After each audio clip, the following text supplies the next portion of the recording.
Okay, good evening.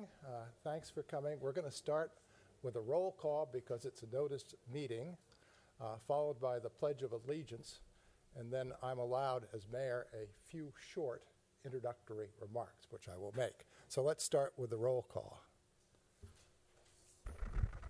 There's no mic in the back, so if I could just have each of the planning commissioners or city council members speak out loudly that you're here. Mayor Galbraith? Here. Vice Mayor White? Here. Present. Councilmember Kroll? Absent. Doring? Absent. Pitts? Absent. Planning Commissioner Chair Sarah Parker? Vice Chair Kistner? Present. Commissioner Monette? Here. Koberstein? Here. Sweeney? Here. Present. All present. All right. And if you would stand and join me in the Pledge of Allegiance. I pledge allegiance to the flag of the United States of America and to the republic for which it stands, one nation, under God, indivisible, with liberty and justice for all. All right. Now, let's see if those of you who are standing could find a seat. There are plenty of seats up front here. Don't be bashful. Come up front.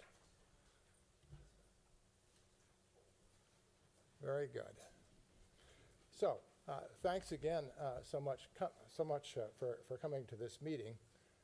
As some of you may recall, the city's consideration of the issue of short-term vacation rentals began back in 2011, following an extensive report that I prepared at the request of the planning department. The report itself did not take a position. It set out at some lengths the pros and cons. It reviewed the different policy approaches taken by the city of Napa and Napa County, and it also sought to identify, and mostly I think did identify, the illegal operators within city limits. The city adopted a short-term rental ordinance on April 10, 2012. Section 12 of our ordinance relating to short-term rentals states that the Planning Commission and the City Council, quote, shall review implementation of the ordinance at their respective public meetings approximately 1 year after the ordinance takes effect.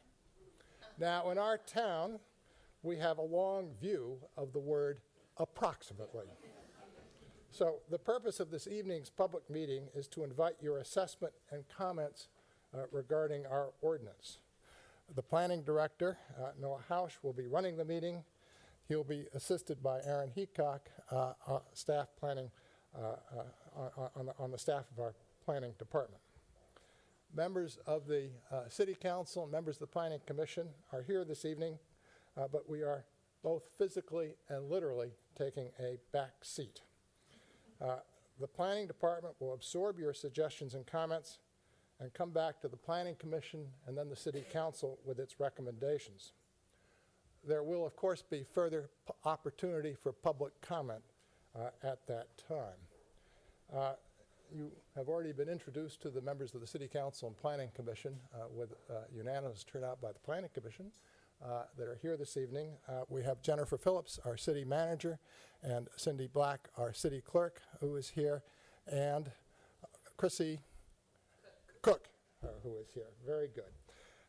And so at this point, I turn the meeting over to Noah Hausch, and I managed to be 5 minutes.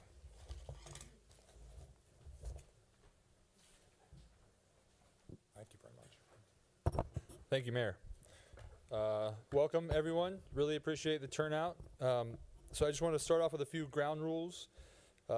This meeting is different than most meetings that are held in this chamber, as you can tell. This is a town hall format, so the goal is for you to provide input directly to staff before we bring recommendations or any policy changes to the Planning Commission and the City Council for their review and action. So there's no decisions tonight. It's purely for us to listen to you. That being said, there's a lot of folks here. We want to hear from everyone. So please be very respectful of each other's comments. There's a lot of passion in this room, I know, because short-term rentals are about people's homes, and people are very passionate about their homes as well as their communities. And so please do be respectful of comments that you may not agree with or may be opposed to your statements. Please also be respectful of each other's time. We are all here. We're being paid to be here. You all are here to volunteer, and we want to hear from everyone. So we're not going to require a 3-minute limit on your comments unless we need to implement it. So the goal is for you to be concise. You do not, if someone has stated what you've already said, then you can maybe elaborate a little bit more. So if someone is concerned about noise, please be specific. Noise after 10 p.m. versus noise from a party, those types of things. So please try to be as specific and concise with your comments as you can. We're going to take some notes, and we're going to be writing down everything you say. And then at the end of the meeting, you all will be able to vote on which comments you most agree with. So everyone's going to have 2 stickers. They'll be hung up on the walls, and you can put a sticker next to the 2 most comments that you agree with. So even if someone has already said what you feel, you'll be able to kind of add your weight to that, and then staff is going to summarize all of the comments that we receive, and that summary will be posted on the website, and it'll also be included in the information that's sent to the Planning Commission and the City Council. Also, I expect there'll probably be some questions from folks, and you can feel free to ask questions because we're here to provide you with information as you need it. However, we may not have answers to all of your questions tonight. So we will start a frequently asked question list, and we will answer those questions and post that on the web as well. Please be respectful if we do not have answer to your question tonight. We're both very knowledgeable of the short-term rental ordinance. Aaron has been the primary staff member who's worked on it since of the last year, I would say. So just please understand that we will get your answer to your question if we can't do it tonight, but we may not have it available right now. As mentioned, the purpose of the meeting is basically in response to the City Council's direction for us to bring the ordinance back for their review within approximately a year of the last time we had the discussion, so last summer. But in order for us to effectively do that, we need a meeting like this so we can hear from you. I've been hearing from many of you kind of informally in just after meetings here in the Planning Commission or the City Council, or emails or phone calls, but this allows us to hear directly and to summarize your comments in writing.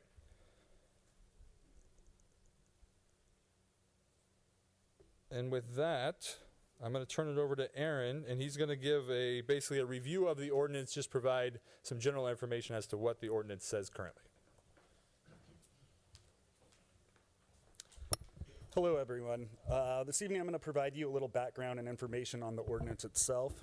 The city, as the mayor mentioned, the City Council adopted the short-term rental ordinance on April 10th, 2012, and the ordinance became effective on May 10th, 2012. Prior to adoption of the short-term rental ordinance, it was illegal to rent a home for fewer than 30 days in St. Helena. The ordinance established a permitting process for the rental of single-family dwellings for fewer than 30 consecutive days. Short-term rental uses are permitted in residential and agricultural zoning districts, and a maximum of 25 short-term rental permits are allowed at any one time. The ordinance was designed to establish a permitting process and appropriate restrictions and standards for short-term rentals of single-family dwellings, provide a visitor experience and accommodation as an alternative to hotel, motel, and bed and breakfast accommodations that currently exist within the city, to ensure collection and payment of transient occupancy taxes, and to minimize negative secondary effects of short-term rental use on surrounding residential neighborhoods. And finally, to retain the character of neighborhoods in which any such use occurs. If approved, permits are valid for 2 years. It should be noted that Planning Director and Planning Commission may impose conditions on permits to mitigate impacts from short-term rentals. The ordinance also states that the Planning Director may revoke a short-term rental permit for a number of reasons, including if the owner applicant has violated any provision of the ordinance. These provisions and restrictions in the ordinance include, but are not limited to, the short-term rental permit must be in the property owner's name. One person may hold no more than one short-term rental permit at any one time, and it's important to note that the permits are non-transferable.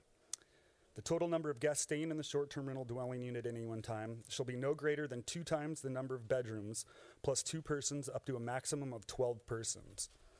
A minimum of 2 off-street parking spaces shall be provided for use by the short-term rental occupants. The owner must post in a conspicuous location within the rental the name, telephone number, cell phone number, and email address of a local contact person who shall be responsible for responding to questions or concerns regarding the operation of the rental. This person shall be available 24 hours a day to accept telephone calls and respond physically to the short-term rental within 30 minutes when a short-term rental is rented and occupied. The owner applicant must also post house policies within each guest bedroom that must at a minimum include the quiet hours that shall be maintained from 10 p.m. to 7 a.m., during which noise within or outside the short-term rental dwelling shall not disturb any neighboring property. Amplified sound that is audible beyond the property boundaries of the short-term rental dwelling unit is prohibited. Except as permitted by the planning director, vehicles shall be parked in the designated on-site parking area and shall not be parked on the street overnight. Parties or group gatherings shall be limited to 2 times the number of guests permitted to occupy the short-term rental, up to a maximum of 20 people. Permit holders must have a city business license and pay all required transient occupancy tax. On June 10th, 2014, the City Council discussed the short-term rental ordinance 2 years after the ordinance was adopted, 1 year late. And as many of the original permits in 2012 were set to expire, there was no mechanism for renewals, which was why the discussion was held. At this meeting, the council directed staff to initiate a renewal process for expiring permits, whereby a 2-year renewal would be issued if the permit holder paid an application fee, had a current city business license, was current on all TOT payments, and had no major neighborhood opposition in the form of complaints. The council also directed staff to continue enforcement on existing illegal short-term rentals. At this time, the council deferred providing direction on ordinance revisions for 1 year, which is essentially why we're here this evening, on whether to increase the number of permits available, whether to add a use it or lose it provision, whether to adjust the 30% threshold for planning commission approval, and whether permits shall run in perpetuity as long as the permit holder is not in violation of any terms of the ordinance. So as we stand today, of the original 25 permits issued, 4 have expired without the permit holder applying for renewal. 17 permits have been renewed for another 2 years. 1 new permit has been issued while 2 have been denied. There are currently 3 permits available. The next 3 persons on the waiting list will have the opportunity to apply for available permits. And that's all I have, so I'll turn it back to Noah.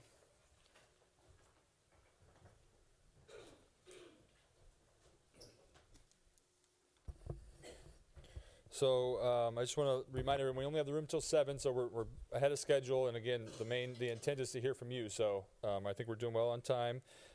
If you don't get a chance to provide your feedback directly to us, so if you're not comfortable speaking in public, or then you can feel free to write me an email.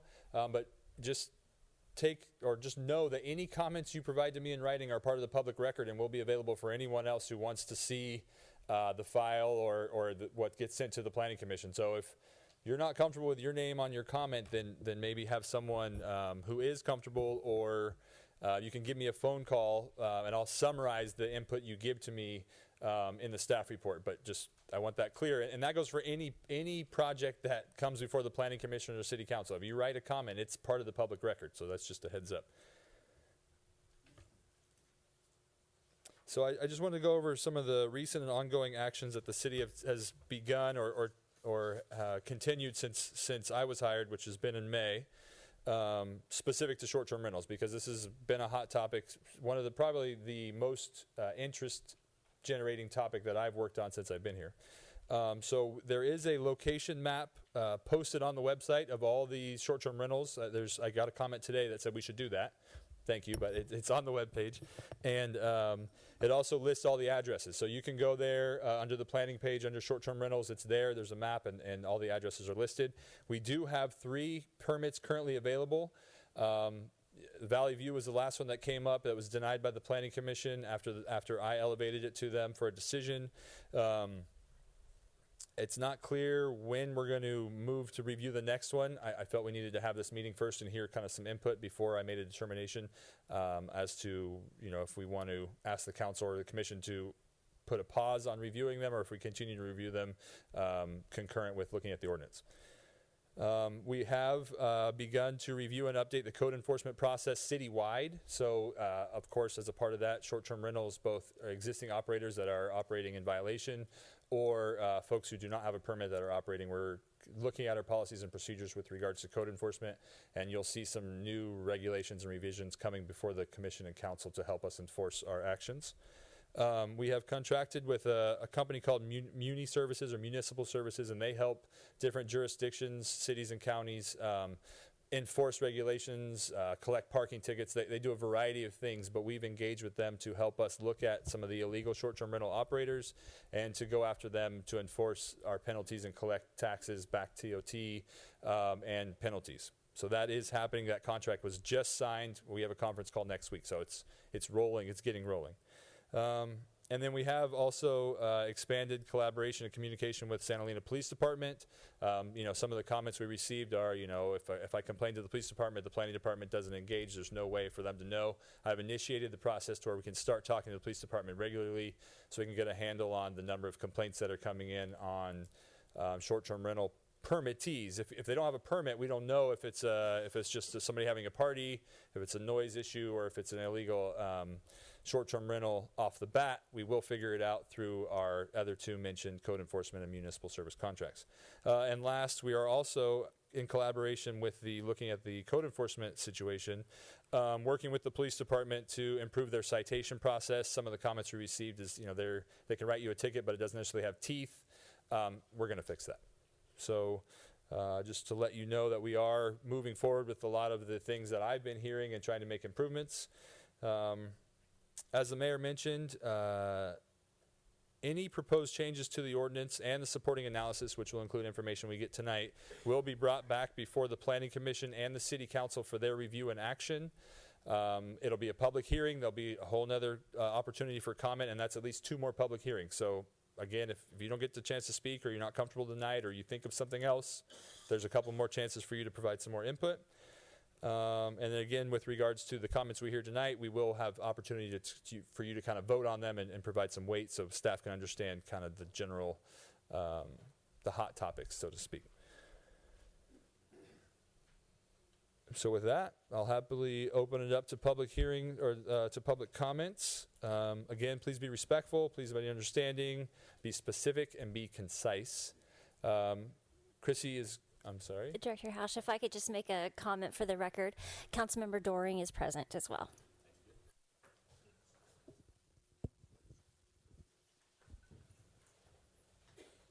Let's start. Okay. There you go. Awesome. Yeah. Just hand you that. Good evening. So first and foremost, Aaron, Noah, and Mayor, great platform to begin the discussion. That was beautiful. So the reason I wanted to speak is, one, my name is Jim Sweeney. I'm a short-term rental permit holder, lived in the city for 15 years. I think one of the concerns is that we're losing, possibly in jeopardy of losing, the quaint nature of this community, which is why my wife and I moved here. We've lived here 15 years. We've raised our kids here. We've been part of the pep parade. We've been in Carpy Gang. We've been cheerleaders. We've been in auctions. We're on the planning commission. We're in scouts. And so we're part of the community. And we wanted to reiterate, as a short-term rental permit holder, we care about the community. We also want to be good neighbors, and we're very vested in not losing the character of this community.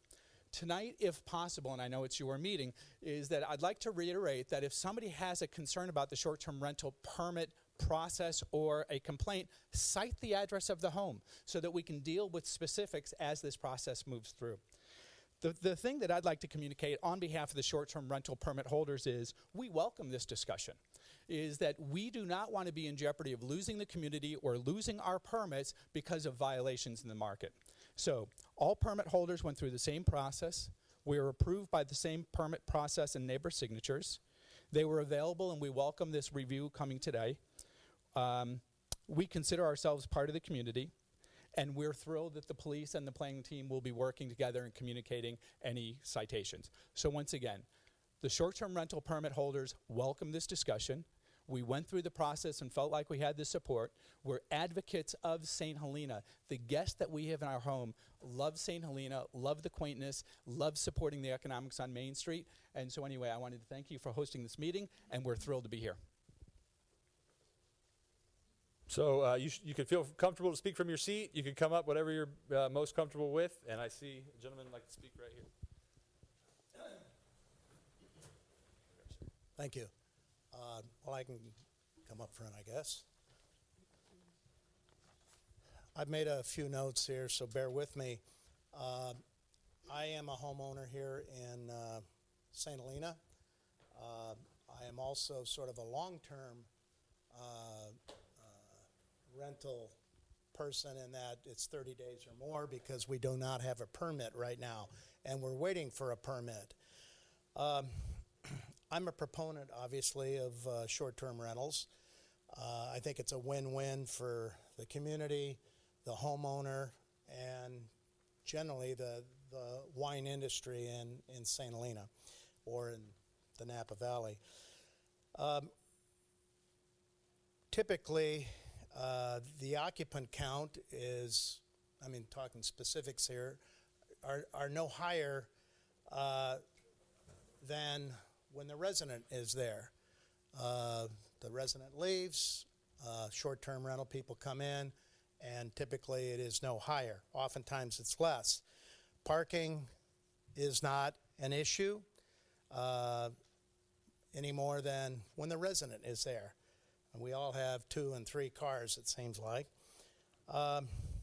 VBROs, or short-term rentals, tend to be occasional and more seasonal. The demographics that visit the wine country, at least it's been my experience, they're older, respectful, and spend money in restaurants, shops, and wineries. From my perspective, I'm tired of government control, and we don't want to see further government control on parcel owners, whether it be a tax, a bond issue, use issues, etc. I think we're old enough and responsible enough to make sure everything is in order. And where does control take us? I notice in San Francisco they're pushing for restrictions on relatives and friends visiting. That's a proposition that apparently is going on the ballot or is on a ballot there. And I'm uncertain who is challenging VBROs or short-term rentals. I mean, where does it come from? I suspect it may be from the hotel and motel operators, or perhaps some short-sighted neighborhoods. I don't know. But I hope it's not from the hotels and motel operators. I would much prefer VBROs to hotels and motels. I think that would change the character of our community. Remember, and the other thing, we all have to remember that things can change for a resident very rapidly. It could be a death in the family. It could be more travel required. It could be loss of a job. And I don't think we want to be in the business of changing the opportunity for short-term rentals, to pay the mortgage, to pay taxes, and so forth. Thank you, sir. And I think that's about it. Sorry for being so... No problem. So just remember, the intent is for staff to hear from the community, but of course you can speak to the crowd as well. Oh, we do. Okay, thanks. Sure. Hi, I'm Connie Wilson, Scott Street, and my family's been here since 1906. And Jim, I thought maybe you should mention that your short-term rental is probably one of the very few where you actually reside in the home that you live in. So that actually should be a point made. Again, I wanted to thank you very much for allowing citizens of St. Helena to voice their thoughts and suggestions regarding this very contentious short-term rental ordinance. The STR ordinance says that the operation must not harm the public safety, health, and welfare, and the character of a neighborhood shall not be changed by short-term rentals. If it is, then the STRs are not allowed. Period. It is a matter of law.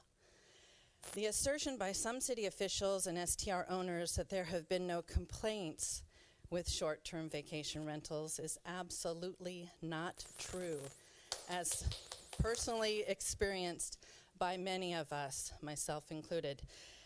A group of concerned neighbors recently conducted a survey of folks adjacent to many of the legal short-term rentals in town. except for those in the rural Spring Mountain, Fulton, and Pratt areas.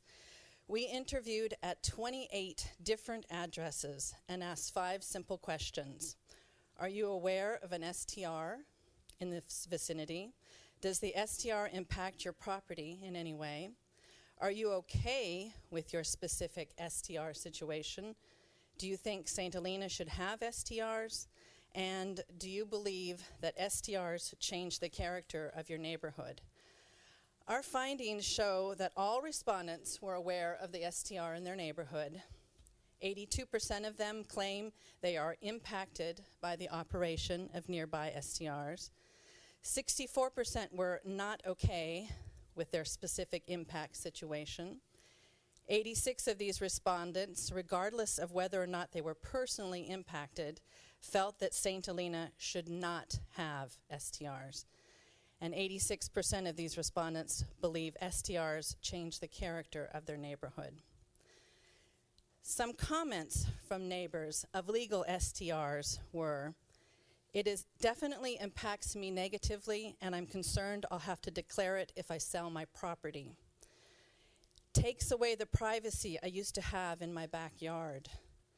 These kinds of rentals belong in a commercial area or an area with larger lots or acreage.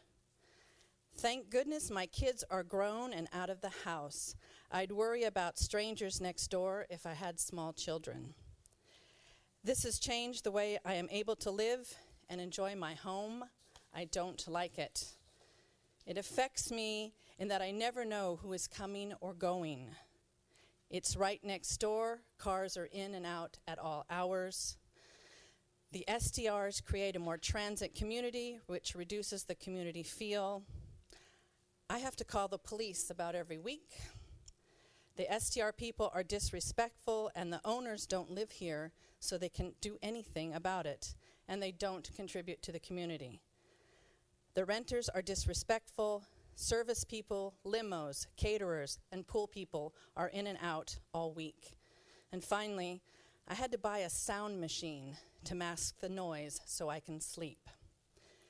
These comments are from hardworking, tax-paying citizens of our city who have the right to live in their homes peacefully and safely without the neighborhood-destroying commercial business of short-term renters.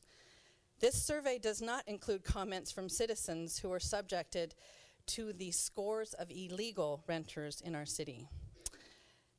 Again, if we cannot enforce this ordinance, it must be rescinded.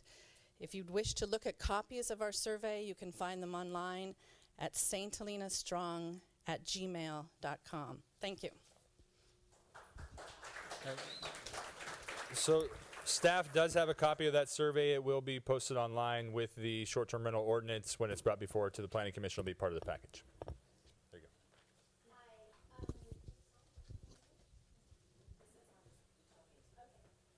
name is Suzanne Nicholas. I live at 1544 Hudson Avenue. I moved to St. Helena 11 years ago. I have been a renter the entire time because since I moved here you can hear me now? Okay. Since I moved here 11 years ago, I've not been in a position financially to purchase property, but I'm a happy renter. I've been in the same home for 11 years. I live 2 houses down from a short-term rental property. It's a large property where 10 plus guests come at any time. And there's an abundance of noise and activity, and I'm okay with that. I have 6 children. 3 of them are out of the house now, and I have a kindergartner through high schooler. I'm a coach. I volunteer. I'm a very active community member, and I'd say I'm one of the few in this room that has children in the school system. I am not worried about my children's safety. I look at the property 2 doors down from me, as well as the fact that over the last year, I have done property management for several clients in the short-term rental arena. What I have seen is they put a lot of money into their properties. Their properties are some of the most beautiful in town. They are very cautious about who they rent to. They are bringing business to our community, hands down. When I talk to Jude at Cook, when I talk to Eddie at Market, when I talk to Sarah at Heaven and Earth, they are pleased to have individuals that are not local that are putting money into their businesses. That makes a difference. When I found out last spring that our teen center was at risk of closure because we didn't have the finances in this community and that was going to impact my children, I was upset. And the fact that we weren't willing to look at creative alternatives to help infuse money in a system that's already established that brings jobs for house cleaners, for yard workers, for people who are yes, they're taking care of their house, so they may have people coming every week instead of every 2 to 3 weeks like a local. This makes a difference. This brings money and energy into our community.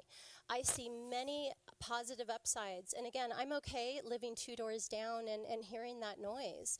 We make a lot of noise. If I was your neighbor and you had a short-term rental, but I was a long-term renter, you might not be happy with me. We have some chickens, we have dogs, we have children. At times I have my adult children and they bring their boyfriends and girlfriends, and so there's a whole lot of us making noise. So I don't know that a long-term renter can be compared to a short-term renter when it comes to how does it disrupt the community. I am very concerned with the safety of our children. Again, I volunteer in the classrooms. I am a coach all 3 seasons. I am very aware of the patterns and the threats in this community. I do not think that short-term rentals take away from safety at all. If anything, they help our economy and they keep us on the right track. And we'd like to hold the applause because it just adds to the time. We want to make sure everybody gets a chance to speak. So if you can give a thumbs up or something if you want to support, but we don't need applause. Thank you. No, sure. My name is Lars. I'm a chef. And I work at the CIA, and I have a legal guest house down on McCorkle Street that we got a couple of years ago. And my guests, who are guests from all over the world and from my school, really enjoy the neighborhood. It's an incredible experience for them. I have really great notes in my guest book, which I should have copied and brought you, but I will bring you a copy if you need to. How much they enjoy to park their car in my driveway or in my garage, walk to the restaurants. We are pet friendly, so most hotels doesn't allow pets, I believe. So, we have cats, we have dogs in there all the time. I live in St. Helena since 2000, and I started CIA in 95. I work at the fire station. I work at the St. Helena Farmers Market for 10, 15 years. I'm a board member at the St. Helena Chamber. I do charities at the Bale Mill. I'm constantly working in the city on doing different things. And what that relates to my guest house is I'm allowed to do those things because I can create a little extra income from my guest house. My guests on my street have never had any complaints. It's a matter of fact, they enjoy the people I bring to the house. And I'm over there twice a week, making sure that it's clean outside, inside. And my neighbors always stop by and say, wow, I really enjoyed Libby from Texas last week. She was great. She came over and we had a glass of wine together. So that's been a great experience. Anyway, I'm very involved in the neighborhood in St. Helena, and I support 100% the short-term rental, and I enjoy the process, bringing a check to the city hall once a month. I love that. I get to know everybody down there, and it's just the fire inspection. Everything is just perfect. I really enjoy it. Thank you.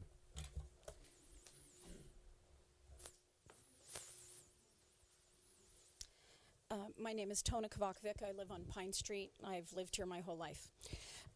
If you don't think the short-term rental discussion is a big deal, just Google short-term rental controversies and see what pops up. You will see page after page of stories about cities and counties struggling with this issue. In short, the property owner makes a lot of money by being allowed to operate a commercial enterprise in a residential neighborhood, while the surrounding neighbors suffer the adverse impact of their residential quality of life.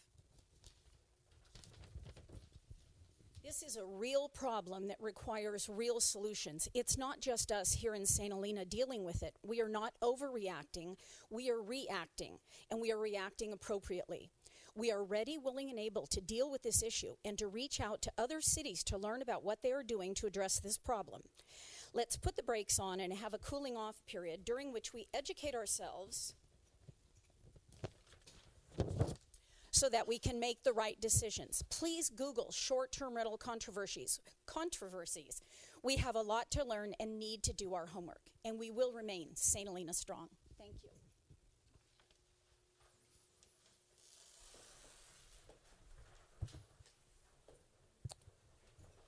Next person interested in? Thank you, sir. Jay Green, 1516 Oak Avenue.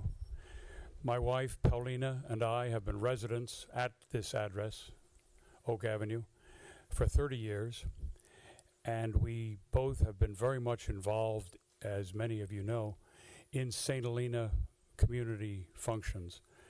For many years, I was associated very directly with Harvest Festival every autumn.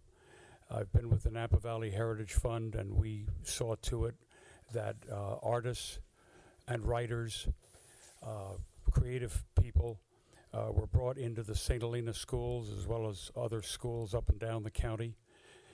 And I was also a member of the St. Helena Beautification Foundation. We planted a lot of trees around town.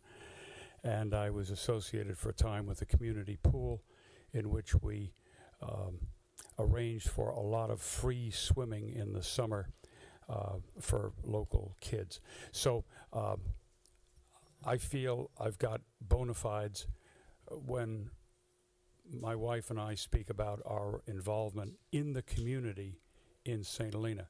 We've been short-term rental permit holders since the beginning.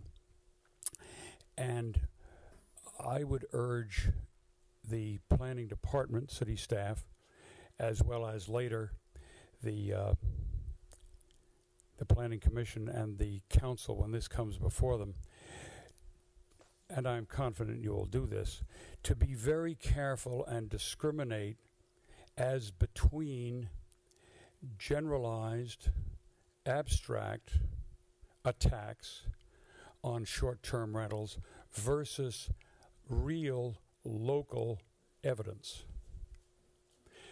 The last speaker, Tona, I believe her name is, spoke about Googling short-term rental controversy, and yeah, I'm sure you can get a lot of info about what's going on all around the country, but we should be concerned about what's going on in St. Helena.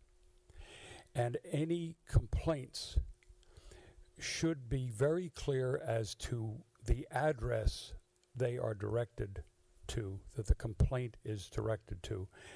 And I am gratified to hear that staff are going to make sure that they liaise and the police liaise with them on this question of specific complaints against specific addresses.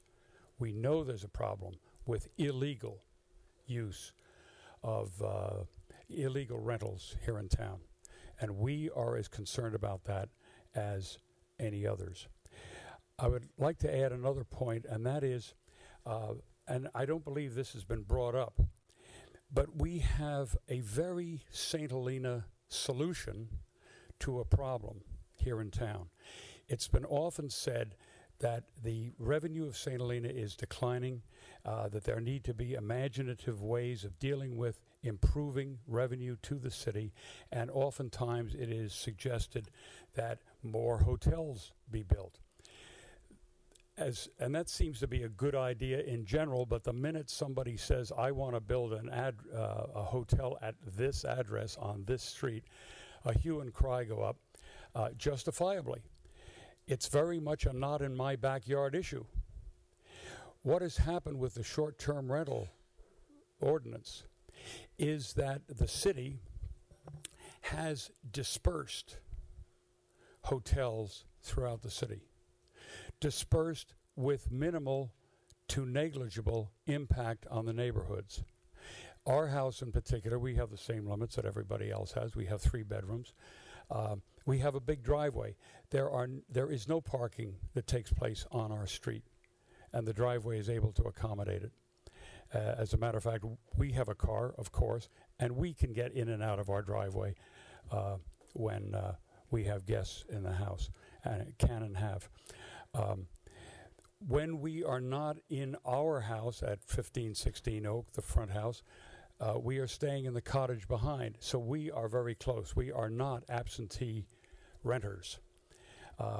And I am often there at night, and visitors are on the deck, and you can be sure that I am attentive to a noise problem. And I've had to talk to visitors, our visitors, before they make a scene or create a problem. There's another slight thing, and I'll try to cut this off. We have an interesting personal situation, which we are very sensitive to, and that is if we rent more than 50% of the time to others, then we jeopardize the exemption, the capital gains exemption that we could get from IRS should we at any time in the future sell the house. So it is very much in our interest to have well-behaved neighbors who respect the community, number one. And number two, it is in our economic interest to keep the rentals at no more than 50% of the time. Thank you.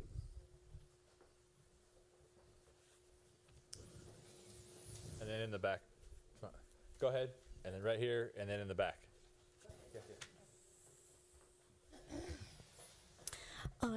I'm Marianne Brooks. I'm on Main Street, and I do appreciate your 3 comments on your short-term rentals, and happy to see that you both reside at yours. And I do respect that there are some great ones in town. That's not my situation. I have owned a business for 38 years here in St. Helena. I grew up in St. Helena.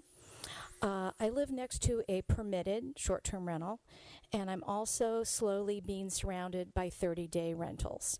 I've lived in this home 21 years. My neighbors, we've always been great neighbors, never a problem, where they talk about people in and out, and it's the same consistency as if someone lived there. That is not the case.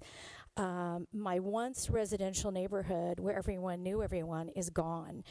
I am now a resident next to a short-term rental, also known as a commercial hotel.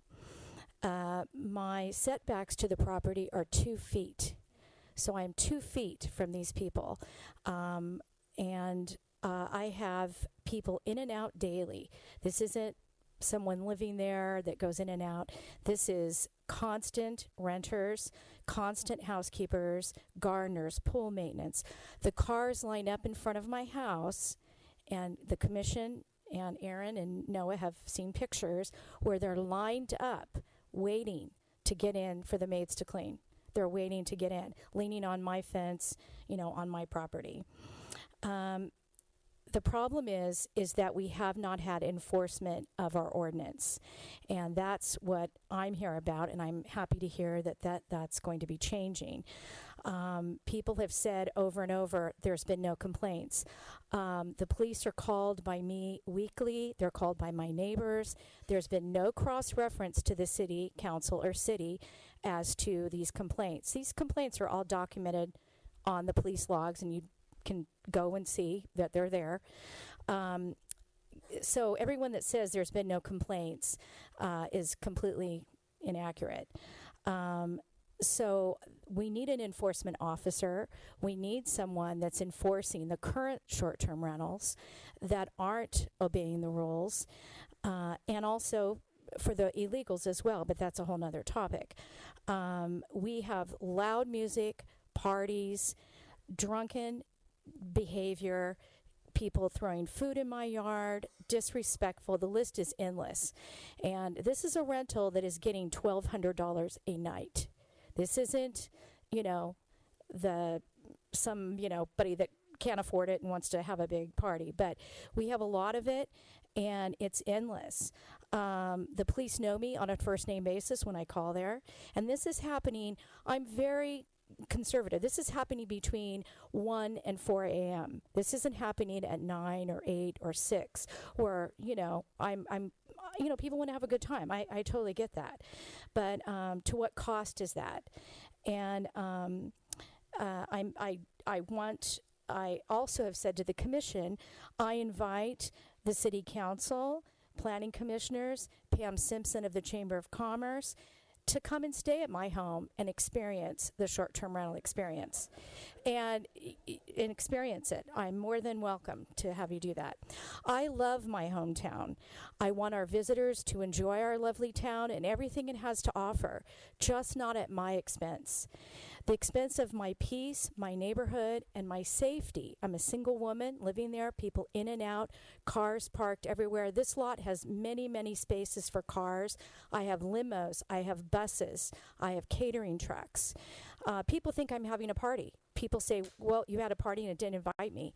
I'm not having one. Having short-term rentals in a residential area is like having a commercial hotel next to you. Short-term rentals have a place outside our residential areas. I respectfully request that we have put a moratorium be placed on any short-term rentals until the ordinance is rewritten and is enforced by officer that we hire or someone at the city. The city has clearly stated to me numerous times they don't have the staff to enforce it. If you don't have the staff, you cannot have short-term rentals. And again, it's, what is our neighborhood worth? The general plan and the short-term ordinance state that the character of our neighborhood shall not be changed by the short-term rentals. And I just want my neighborhood back. Again, we don't need applause. Right here, and then you're next.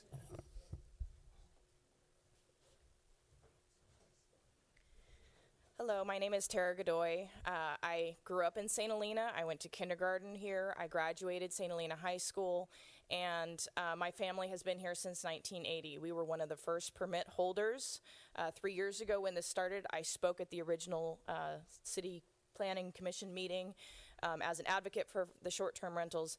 And I have to say I agree with everything that's been said tonight. I think that the short-term rental holders that are causing grief to their neighbors, they need to be reined in, and their permits should be denied, because those of us who are following the rules, that read the permit or read the policy and implemented signs in our homes that say, we have a noise ordinance, we will, renege your security deposit if the police are called here, things like that. We have things in our homes that are saying, please be respectful of our neighbors. So I want to, urge the city staff to not punish those of us who are following the rules because of those people who are not.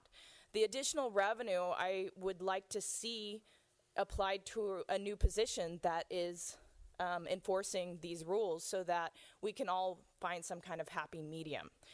Again, just don't punish us for what other people are doing wrong when this is actually, there's, as many of us have said, there's many, many benefits to the city, to the community. And a final note is the first page in this year's guest book in our home said that we really enjoyed the neighborhood, we met the neighbors, we loved walking downtown, and the people that are staying in our home feel like they are part of our community. And that is something that is unique to St. Helena. There's no town like this, and you can't experience a small town to the, my heart is here in St. Helena without a doubt, and there's no experience like growing up here and knowing that when you walk downtown, you see people that you know, and you walk into the town market and you see people that you know. And these people are getting an outsider's view, but they get to experience it, and I think that in itself should be considered as a charm in St. Helena. Thank you.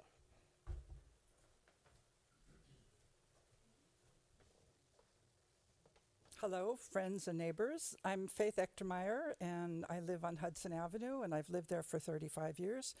And first of all, I'd like to say bravo to Lars and Jay. I mean, you are running exactly the kind of bed and breakfast is the wrong term, but the kind of rental that is an asset to our community.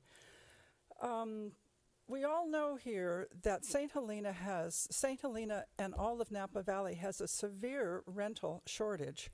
I remember being at one city council meeting where someone from the police department said 1/3 of all the housing in St. Helena is only occupied occasionally. These are people who have bought the house for a weekend retreat or else have multiple residents and never come.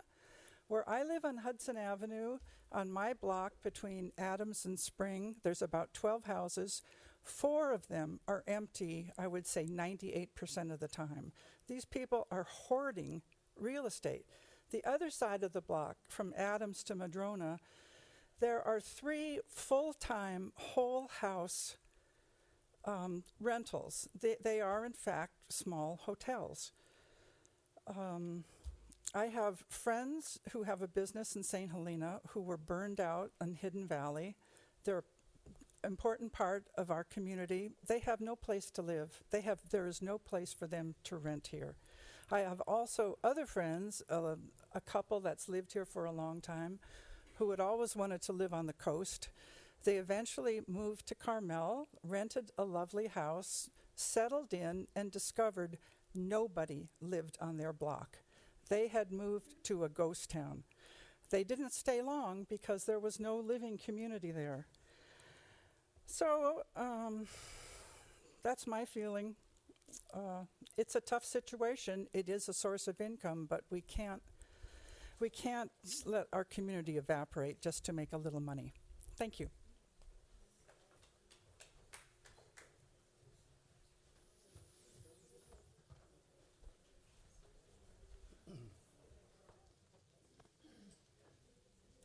Hello, my name is George David.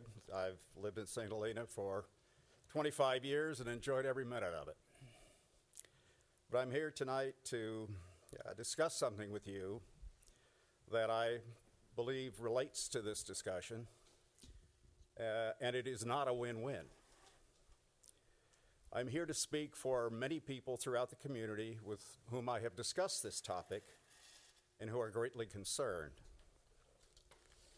Our City Council, by a 4-0 vote, agreed to consider an amendment to the upcoming general plan revision that could permit hotels, large hotels. This is short-term rentals, so we need to keep on top. Well, you don't think it relates? Well, if you can tie it, please do, but it's a Brown Act meeting, so we need to be careful with the topic that's discussed.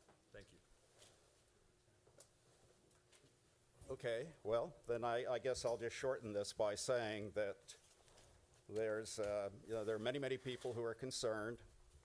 If you think you're concerned about impacts in your individual neighborhoods, think of them collectively in one place among your neighbors with all the commercial impacts, and then think about whether that's fair, and think how much you don't want to be in one of those neighborhoods, and please, let's help make sure this doesn't happen.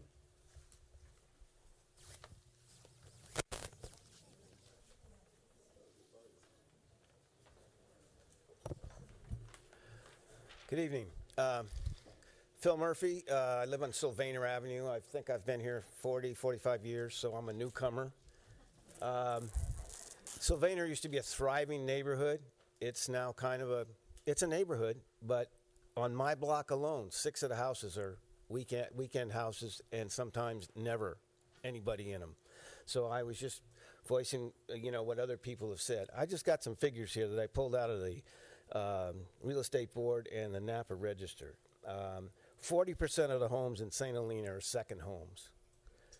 Like I said, there's 6 on my block in Sylvaner.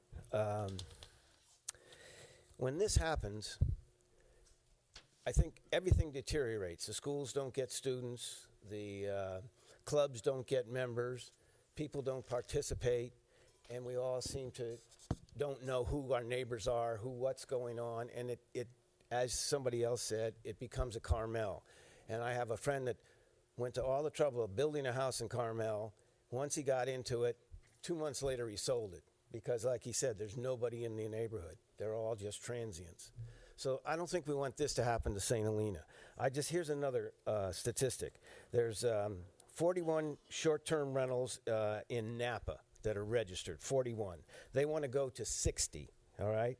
And there is another 35 on Airbnb for Napa.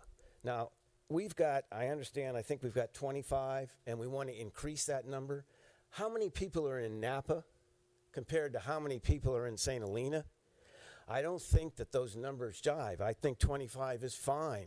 Keep it at 25 and regulate it and take care of the noise problem, so on and so forth. If you go any higher, I don't see how you can control it. We can't control it right now.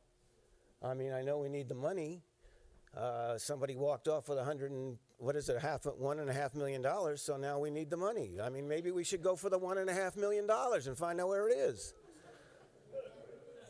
But anyway, the problem being, if you open it up, you've already got 40% of your homes are second homes. If you open it up to more, you're going to have more homes. So you're going to have 50% of the people that live in St. Helena here, the rest of the 50 don't live here. That's not right. I mean, it doesn't make for a community, and I think that's what we've lost. We've lost that community. Like somebody said, you can walk down the street and say hello to somebody. Sure, every maybe 50th person. I used to walk down the street when I first got here, and I could say hello to every other person. You can't do that now. They're from someplace else. So please, regulate it, curtail it, and maybe we can get along, okay? Thank you.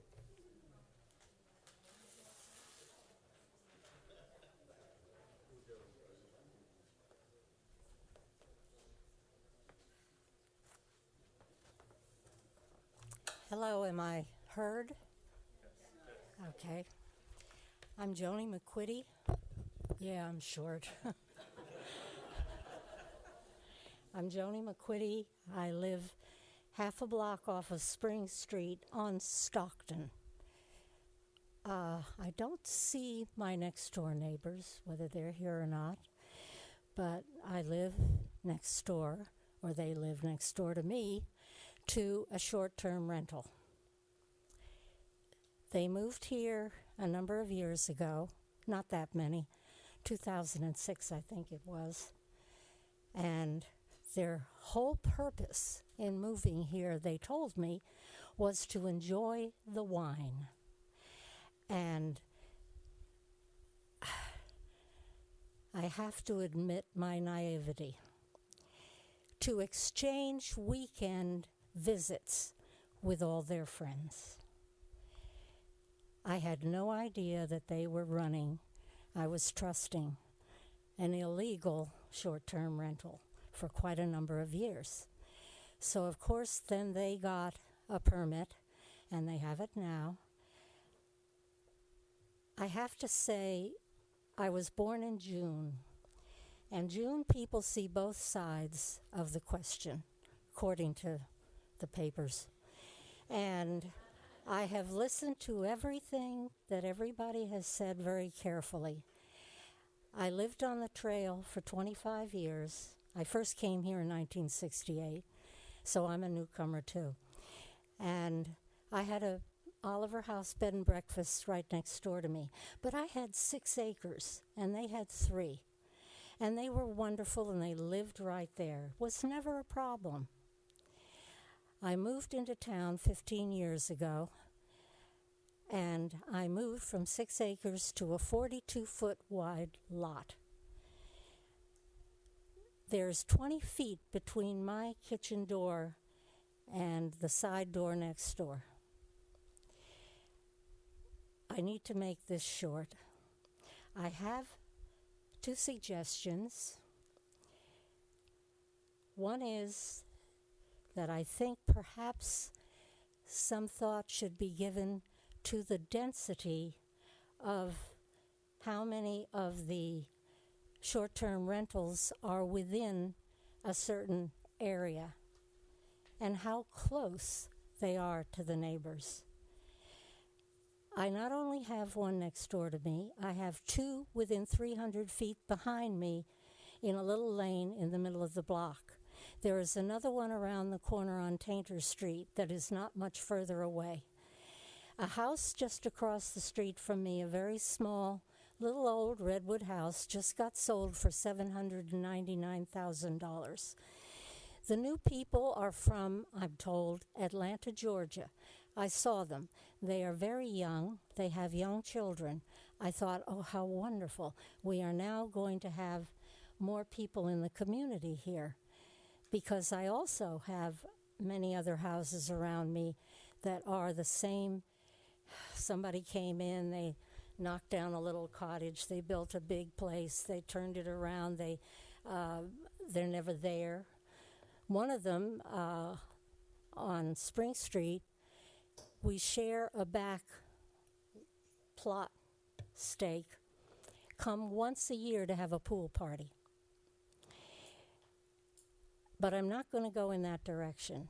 I'm simply going to say that I think some changes need to be made to the regulations that you have to take into account the few neighbors that still live here long term. Now, I've got gray hair. I'm not going to be around much longer. Pretty soon my house is going to be up for sale. Somebody is going to maybe tear it down, although what I did was I took my little cottage, one of 3 spec cottages built in 1948, and the only one of the 3 in a row left like this, and I left the whole outside the same, and I made everything new inside. I thought that was what you should do. But I sit there with no privacy whatsoever. The parties, I could have a neighbor who would give a party, living there long term, but give a party and every now and then and make more noise than the renters do next door. So I hear all the arguments, and I have some of them myself, but I think everything that I have heard here sounds very valid to me on both sides. And yet, I'm a little fearful where I live, because I am also a single person. I'm living there by myself, trying to get through the rest of the years, whatever I'm granted, and I don't have any privacy. I planted some fast-growing cypress trees a few years ago. My neighbor insisted I cut them down because the roots were going underneath the ground. So I cut them down. I don't have any privacy. The people across the street, the young couple from Atlanta, I was told bought it for their retirement. What are they going to do meantime until they get old? Unless maybe they're very wealthy and they're going to retire next week. I don't know. But nevertheless, the chances are pretty good that they will apply for a permit. I will then have 5 around me. I rest my case.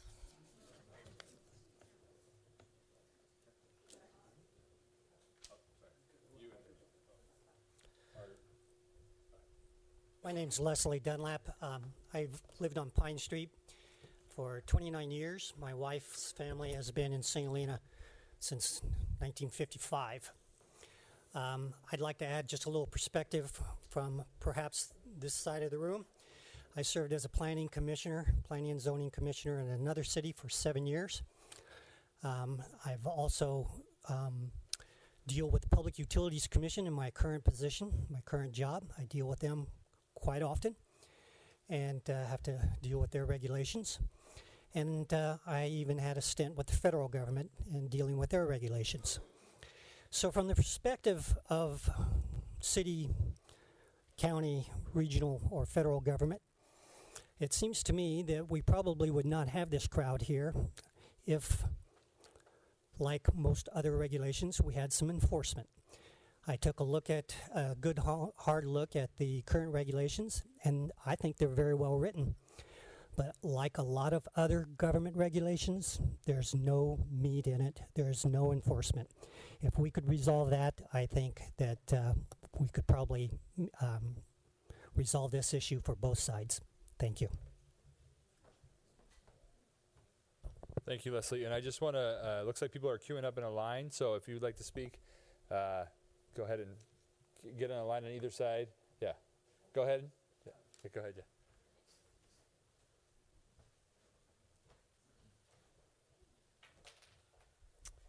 Hi, I have a house on Stockton Street, and I have a 30-day rental, and I recently went up for a permit application and was denied, and I wanted to share that experience a little bit because it seems pertinent. I kind of thought the process was flawed, and so if you go forward, it seemed as if maybe a little feedback on the process itself might be useful. But before I do that, I wanted to say I think there are 25 short-term rental permits out of some 4,000 houses in St. Helena. And I understand, I really hear what the neighbors are saying, and I understand, I feel your pain at ghost towns and people losing neighborhoods. But I don't think that 25 short-term rentals is really what's changing your neighborhood.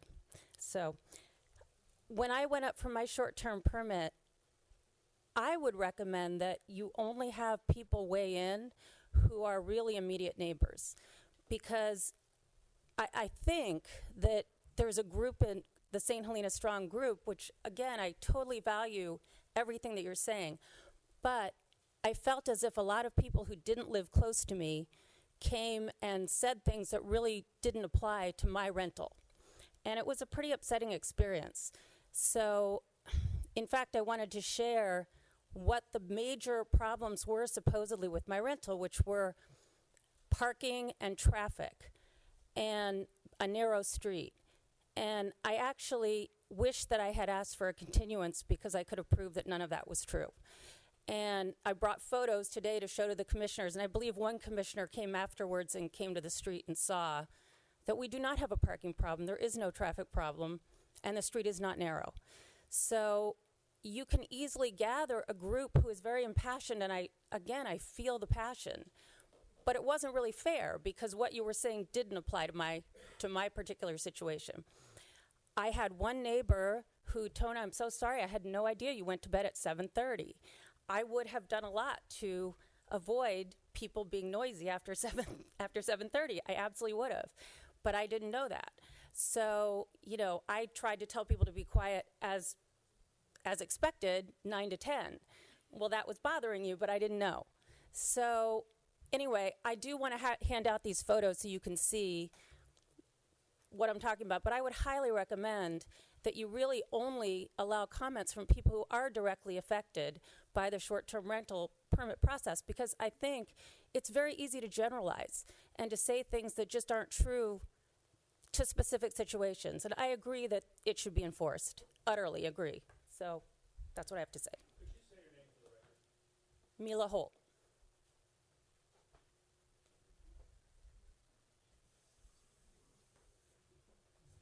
Hi, my name is Carolyn Kelperis. I live on Main Street. I've lived there for 45 years. I also own long-term rentals on narrow Stockton Street and Adams Street. I have raised my children here. I have 4 grandsons that are in school here. I also lived in my present house next door to an illegal short-term rental for which I complained for 10 years before the city finally was able to crack down and terminate it and collect the back TOTs. I don't see that St. Helena in its present economic condition is going to do away with short-term rentals altogether, but I think the ordinance can be made much better. I think for rentals where the owner is on site, either in the same part of a big house or a granny unit adjacent, it's a whole different ball game from somebody who comes in, buys a single family home that's been occupied by a family, either owners or renters, and simply turns it into a short-term rental, taking it out of the workforce neighborhood. Currently, the notification when someone applies for a permit is only sent to owners within a 300-foot radius. It's not, a lot of owners don't live in that 300-foot radius. All residents should be notified that are within the radius. And I think 300 feet is too far. It should be shortened to the immediately adjacent neighbors that are most affected by the existence of a short-term rental. The 30% threshold to result in a hearing would be more realistic if the 300-foot radius were shortened. In many cases, that's 50 homes, and it doesn't need to be that many, in my opinion.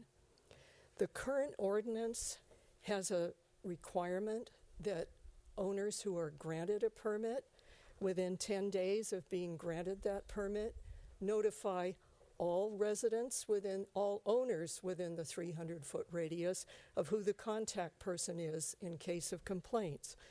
Also, before April 1st annually, there's a list of 4 different conditions that the owners are required to again notify all owners within that 300-foot radius. There is no monitoring by staff at all whether this has taken place. I was pleased to hear that there's now a location on the city website that shows where the short-term rental permitted ones are located. I would only add that besides the address, you should show the expiration date of the permit. I also found out when a permit comes up for renewal that the adjacent neighbors are not notified at all because there's nothing in the ordinance that requires that notification. I believe they should be notified so that they have a chance to put their input if they need to. And I'm glad to hear about the fact that there's going to be a way for the police department and the planning department to communicate with each other.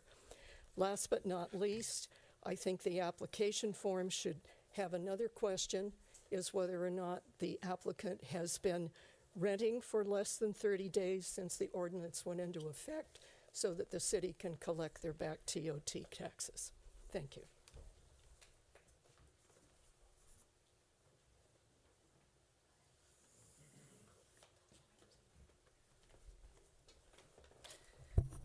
My name is Carolyn Bond. I live on Valley View Street, and I have for 42 years. I raised my children here, and I supported my across the street neighbor's bid to have a short-term rental on her property, which was denied.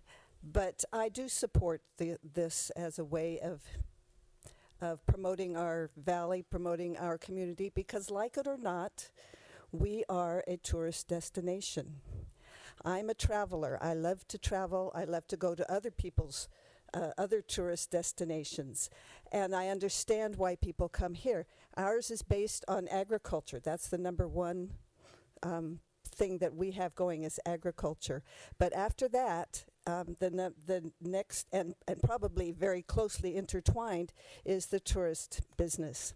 2 of my 3 children make their living on the tourist business here in the county. I don't think that St. Helena is doing a very good job of providing services for the tourists that come here. And I think our restaurants and our businesses are really feeling that. Because Napa, Yountville, and even Calistoga are really doing a good job of providing services and providing lodging, and so that the people that are coming to the valley, they don't have any more reason to come up here. Why come up here for our restaurants and then have to drive back when they have wonderful restaurants there where they're close to where they're staying, within walking distance? So to me, it only makes sense that we start looking, especially when we have a revenue issue, of ways to support this very valuable industry so that the rest of us can continue to live here and enjoy what we have. Thank you.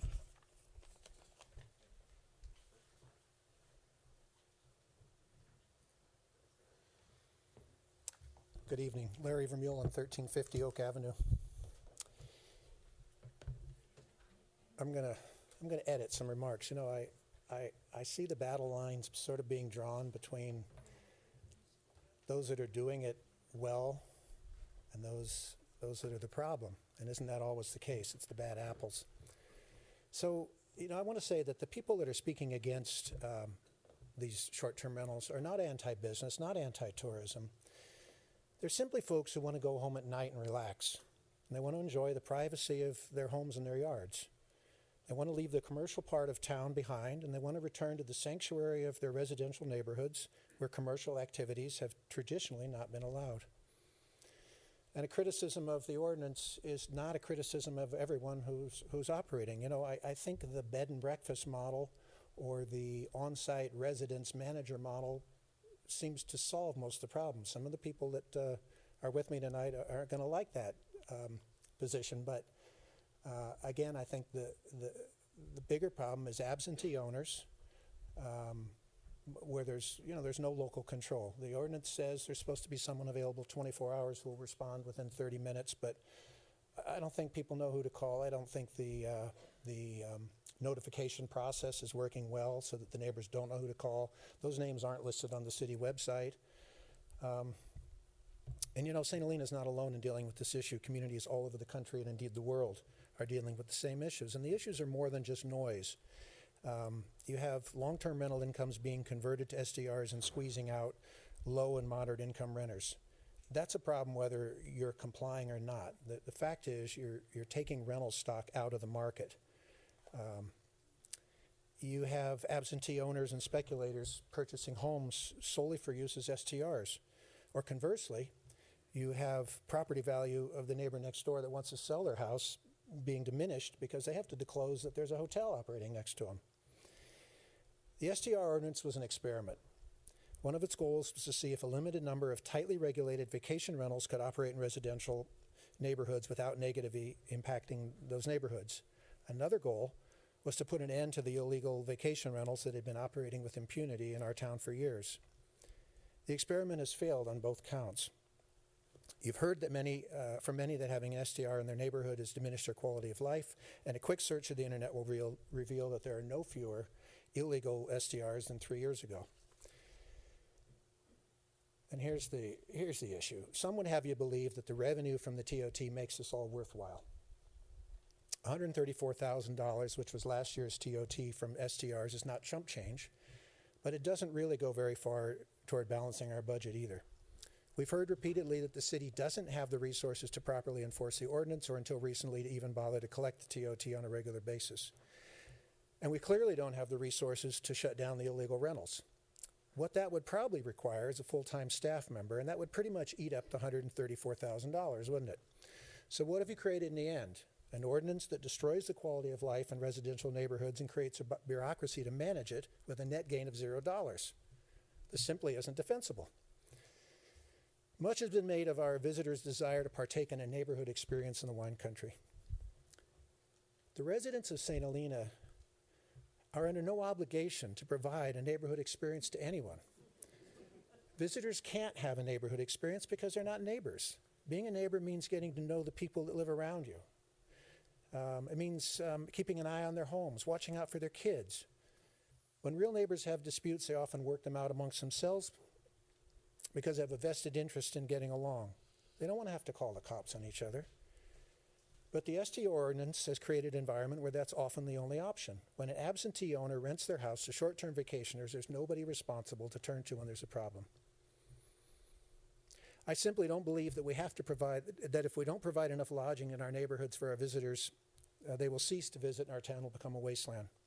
There's no end to the number of folks that want to visit St. Helena, and new hotel projects are coming online in the immediate and near future.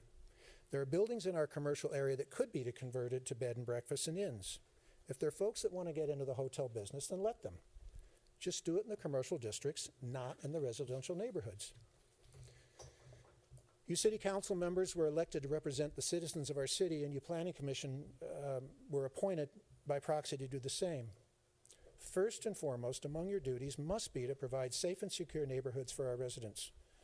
And in order for those residents to get the rest and relaxation they need at the end of the day, those neighborhoods need to be relatively quiet and peaceful, not disturbed by party houses and idling livery vehicles and excessive traffic and noise.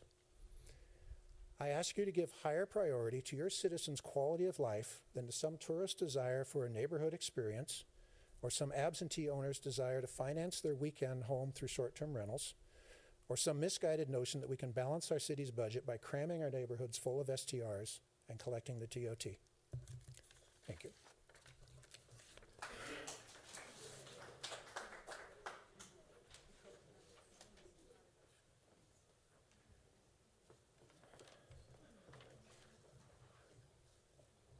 Well, that was pretty good. I'm going to be more succinct than that, but basically I would like to reiterate everything Larry said.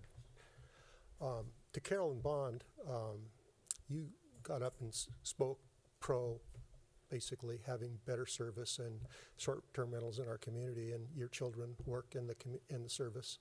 But you mentioned Calistoga and Yountville as two examples. They don't allow short-term rentals in their neighborhood. It's prohibited. Everybody I've heard speak tonight, with the exception of Carolyn, is in this room for a profit, trying to make money at my expense as a neighbor and as a resident in a community. I enjoy my peace and quiet too. I want to go on the record. First of all, my name is Tom Belt. I've been in law enforcement. I'm retired now. I was in law enforcement for nearly 30 years. I know what it means to enforce the law, and I'm very happy that the city of St. Helena tonight has said that they're going to start enforcing some of these regulations because it has not been enforced. I'd like to go on the record for saying I don't want to live next door, across the street, or in back of a short-term rental. The current noise ordinance in St. Helena is not effective, and the California Penal Code section disturbing the peace cannot be enforced in St. Helena, or is not enforced in St. Helena, unless the police officer approaches the complaining neighbor and asks them to sign a citizen's complaint. The only reasons I can think of to support the short-term rentals in our town all stem from profit and financial gain at the expense of the neighbor and the residents whose misfortune it is to live next door to one. Why would anyone choose to live by a rental, a short-term rental, where there were constantly different people moving in and out of the neighborhood for a night, for a week, or for a month? St. Helena City Government does not have the enforcement staff, although I've been told tonight that they will be getting it. They haven't had it since 2012, since this ordinance was passed. They do not have the enforcement staff to responsibly manage short-term rentals that are out of compliance with our municipal code sections. And I'm going to use as an example, although it does not apply to a short-term rental, it applies to a public safety issue. About 3 months ago, I was on the corner of an intersection within our community, and I was nearly hit by a car. And I was at a stop sign, and I went home and I looked in the municipal code, and I saw something called, I believe it was called a visual triangle. This house, to me, on the corner was obviously in violation of maintaining a clean visual triangle so that the people turning left would be able to see the oncoming traffic. I emailed our city staff and I explained to them this situation. I'm not going to mention any names, but I have the email at home if somebody wants to see it. And I explained to them the situation and asked them if that would have been within the visual triangle that I perceived to be in violation of. And I was told that it may very well have been, but the city does not have the staff to go out and look at it. That was 3 months ago, okay? So the biggest problem here tonight, you know, I've heard a lot of people doing very good at managing their short-term rentals. But if we don't have the enforcement, if we don't have strict rules, if we don't have penalties that are hard and expensive, I think it's not in our best interest as the community in St. Helena. That's all I have to say. Thank you.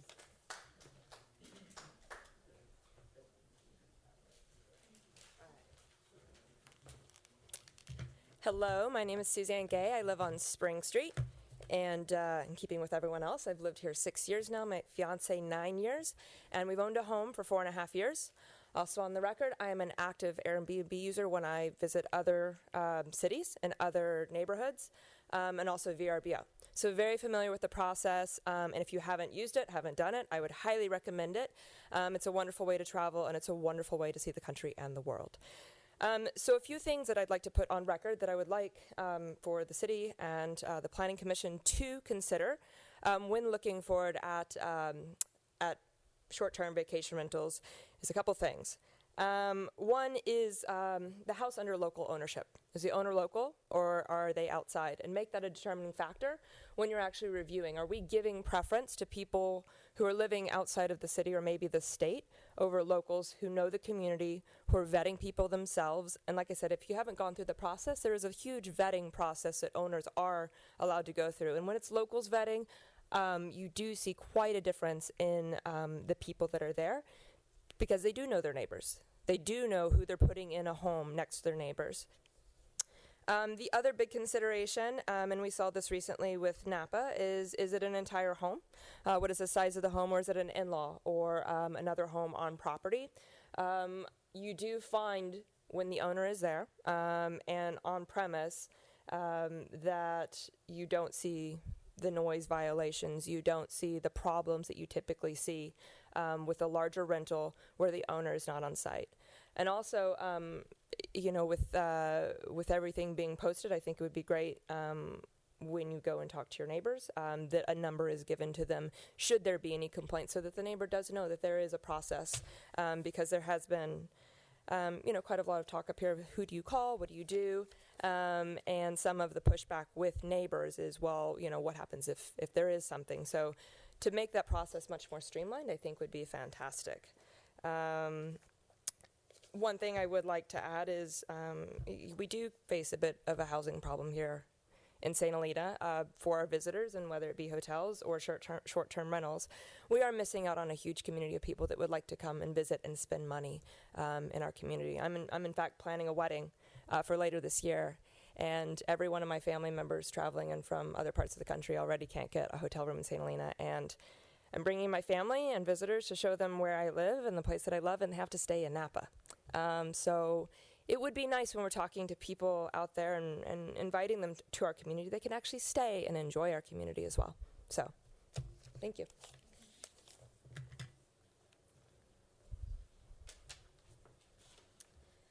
Good evening, Pam Simpson with the St. Helena Chamber of Commerce, and I was going to read a statement, which I will in just a second, but I usually don't talk about myself because it's not part of my job. My job is to represent the community, the business community, and talk for the businesses in this town, and it's not necessarily to talk about me. But I was asked by someone in the audience to state where I live and things like that tonight, so I will say that I have been a St. Helena resident for 25 years. My kids went through the school district here. And I have lived on Sulphur Springs. I have lived on Spring Street. I have lived on Highway 29, just outside the city limits. And I'm currently, because of my family, living in Napa. So, like I said, I know most of you people from years of being friends of mine, of schools, of my business, and a lot of you are my neighbors. So anyway, just wanted to make that clear because I was asked, and to the woman who invited me to stay at your house, I would love to, but I don't think it's necessary because I totally believe you. I believe that there are short-term rental people who are abusing this, and I totally understand where you're coming from. And so I don't disagree that those things need to be addressed.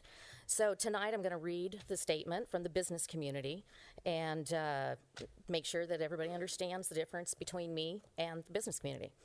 2 years ago, the Chamber issued a statement on short-term rentals, which still holds true today. In our statement, we said that legal short-term rentals should be embraced for several reasons. Short-term rentals were currently operating illegally without oversight and would continue as long as the city didn't enforce. They were breaking the law, and we had the opportunity either to embrace and monitor this or spend time and energy to enforce. No enforcement would cause noise, parking, and other issues, which could ultimately turn neighbor against neighbor. We stated strongly that the enforcement to close illegal short-term rentals should be a priority. We wanted neighbors to have recourse if problems did occur. We encouraged the council to establish an enforceable ordinance that permitted rentals provide for the collection of TOT and ensured that fire and health codes were met and enforced. We felt these short-term rentals served a unique market segment that we wanted served in St. Helena to shop in our stores, eat in our restaurants, adding further to the St. Helena's bottom line through sales tax and TOT. We also felt it was unfair for the legitimate resorts, hotels, B&Bs, and inns who spend millions of dollars each year to attract guests to St. Helena to have illegal rentals profit from their efforts. 2 years later, we have an ordinance that is working, but that may need some review. Short-term rentals have already provided to be an economic driver for St. Helena, producing $125,000 in TOT last year.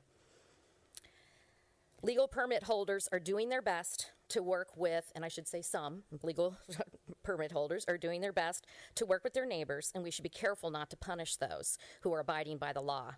In fact, because they generate revenue and are working to keep our neighborhoods safe, they should be encouraged and assisted. We should allow law-abiding permit holders to maximize their permit, allowing renewals beyond 2 years. At a recent economic development conference that I attended in Sacramento, attendees were asked how many of our municipalities had an ordinance in place. Of the 50 people in the room from Oregon, California, Washington, and Colorado, only I raised my hand. St. Helena's ahead of the curve, said the consultant. Airbnb and VRBOs are not going away. They're getting stronger because it's high in demand. Those communities who do not have or have not put constraints on it are soon going to be facing bigger issues down the line.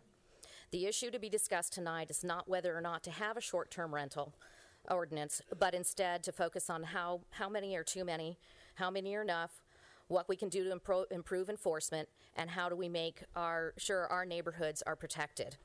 I think the council did the right thing by having the ordinance reevaluated, and a check-in is always valid in good government. Thank you to the staff for hosting the town hall, and the chamber is ready and willing to work with the city, the permit holders, and the neighbors to ensure that these rentals benefit our city, our businesses, and our residents. Thank you.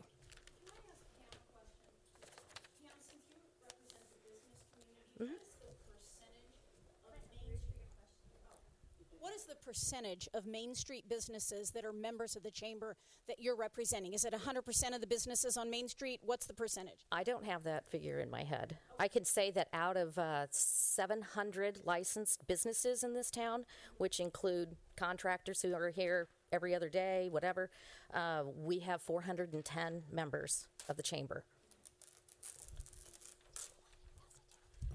Thank you, everybody. So we're coming in on about half an hour left, and I just see that there's 10 folks lined up over here. So if each of you spoke for 3 minutes, then that would be the rest of our time. So just reminding you to be concise, be clear, and you could focus on things that weren't said yet, because if it's something that's already been said, you'll have the opportunity to vote on it. So there's a bucket of stickers going around right now, and we're going to ask before you leave that you place your sticker on the 2 comments that are most important to you. And then that'll help us to identify weight, or that way you won't have to repeat something that's already said. So thank you very much. And this gentleman's next.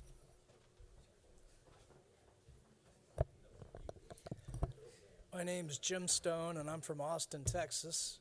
I have a short-term rental permit and own a home here, but I do not live in St. Helena. Most of the comments I was going to make have been made by other permit holders, and I appreciate that. So I'll just elaborate on a couple of other comments and maybe address a couple of concerns. It's all about rules and regulations. And there is a way, someone else said it, there is a way for both sides to be very happy. And there is a way to maintain your communities. I sent an email earlier this week, so I'm on public record with some of my comments. But I live in Austin. It's the home of Home Away, you might know, which is the big promoter of short-term rentals. I also own a home in Beaver Creek, Colorado. Both Austin, Texas, there was a big article just on Monday when I wrote my email in the American Statesman newspaper about the problems Austin, Texas is having with short-term rental permits. It's been a big problem in Beaver Creek, Colorado as well. So you're not struggling with anything that other people are not struggling, and the lady mentioned that you are ahead of the curve because you're having open discussion about it. Maybe there are things that you can do to resolve it. I happen to own a home. It's on Spring Mountain, right as you go past York Creek. I don't have a lot of close neighbors. I bought the house. I spent a lot of money remodeling the house. I spend a lot of money on landscaping. I've increased the value of the homes of my neighbors, not the opposite. There are ways that you could have the permit holders perhaps have stronger contracts with the people renting the homes, where if they did abuse things and you had complaints, that there would be some significant money at stake. You've got to do something to control it, and you do have to, if you're going to only provide 25 permits, then it should only be 25 people that have the permits, and you should not allow the illegal activity. The TOT tax is 12%. It's pretty healthy. I pay it every month. I know other people do as well. Perhaps it's only $125,000 right now, but I think that's because the permit holders have been immature in the rental activity. It's just now gaining traction. Each year, that same core group, that amount of money will continue to increase. The people that rent my home are families.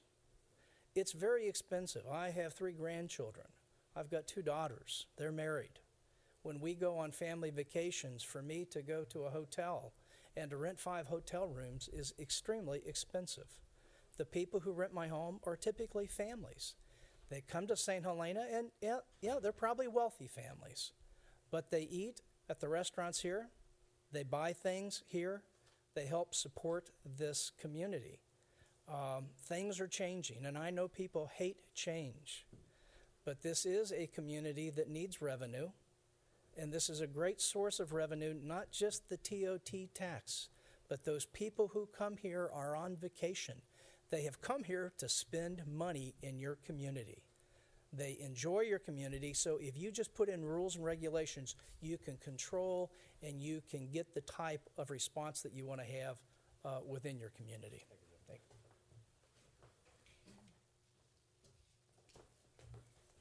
Hi, my name is Pam Smithers. I really hate when people say how long they've lived here, because I don't think that should matter. I really don't. But I've lived here for 26 years. PTA president, blah, blah, blah. One of my kids is a firefighter here. Anyway, there's winners and losers, obviously, and there's good players and there's bad players. And if the city and the planners who have expertise in this sort of thing can figure out a way to separate the good players from the bad players, some sort of penalties or something, or for the bad players, so that the good players can resume. And I think one of the reasons some of the good players are good players is because we were in Lamaze class together, and, our kids were in Boy Scouts together. And I know Roseanne, she's a CPA like I used to be. So the person who had the comment about the local, somehow, I don't know if that's legal, but if you could somehow do that, because, if I lived next to you, Jim, and you had I would just call you up. I mean, I know, or I'd come over. But you can't do that if the people don't live there and you don't know them. So the local thing is a big deal if you could figure out that. The other thing I had an illegal rental next to me 3 years ago when this thing started, so that's why I kind of have been paying attention. Now she rents it to a young lady who's there all the time, which is great because we have very little housing stock for young people. And that's one of my main problems with this. It takes away the housing stock. Carolyn, I don't know where your kids are living, but it's really hard to live in this town, and we're diluting the community. We really are, and I'm all for free market. I was a CPA, but we have to find a balance, and I really think we're at the max here, 22. We have 5,000 people in our town. We have 22 or 25. Napa has 75,000 people, and they've got 40. I mean, do the math on that. We're way overdone here on this. So, and it shows because people are having lots of problems. But again, if you can figure out, bad players and good players. My last comment has to do with, all this talk of enforcement. Somehow there has to be some kind of trigger or something. I was watching the Valley View, that there was an illegal rental on Valley View that was brought to the attention of the city. So why they even got a public hearing and staff time, I don't get that. I think that if someone's operating illegally, they don't get a chance for a legal permit for 3 to 5 years. I mean, I was talking to David Morrison, maybe you know him, he's the head planner down at Napa County, and he had a comment about, he said, I don't know, it's unfair business practice. Some people are doing this illegally, making a lot of money, and some people are playing by the rules and making, money. But they're playing by the rules. You've got to pay the fire department and all the fees and so forth. So if you find out that someone's illegal, there has to be something, because right now it's $1,000 a day, but you didn't find that person on Valley View $1,000 a day. I don't know why you didn't do that, but there has to be some way of discouraging people from being illegal, because then they just think, well, as soon as I get caught, I'll just be legal. I'll just ask, and I really hope we can get away from that, because it just ruins everything for everybody. Thank you.